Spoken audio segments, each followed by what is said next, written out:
কাল দেখলাম একটা নিউজ করেছে আরোহী মিমের ভিডিও দেখে 7 বার খেয়ে হাসপাতালে ভর্তি মিরাজ আফ্রিদি। ওরে বাপ রে বাপ।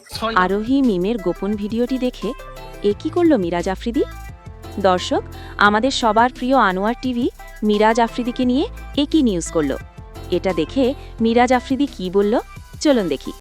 6 বার মারিছি, আরেকবার তো বাকি আছে, তার আগে নিউজ হয়ে গেছে। আসেন আগে মাইকে আসেন, আসেন তাড়াতাড়ি আসেন। এবার ওপেনে দেখা দেবো, দেখা দিয়ে হাসপাতালে নিয়ে যাবো, তাড়াতাড়ি আসেন। 2000 years later.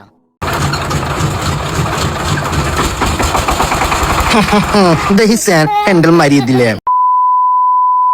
এইসব যে ফেক নিউজ ভাইরাল করতে আপনারা কিন্তু সাহায্য হয়। বান্দিরবোধ মন্দিরবোধ শোন, তুই যদি আবার এইসব নিউজ আপনি করেছিস, যদি আলাদা নিউজ করেছিস, এই পাতা দিতে পারছিস, এই পাতা দি তোর মাথা দুই হাতে মারি তোকে একবার সেটা খাওয়া দেবো। এটা দেখার বাকি ছিল, বাঙালি কোনো কিছু ছাড়বে না। দর্শক, এই ফানি এন্টারটেইনমেন্ট ভিডিওটি আপনার কাছে কেমন লেগেছে জানান আমাদের কমেন্ট বক্সে। এক্ষুনি আমাদের চ্যানেলটি সাবস্ক্রাইব করুন।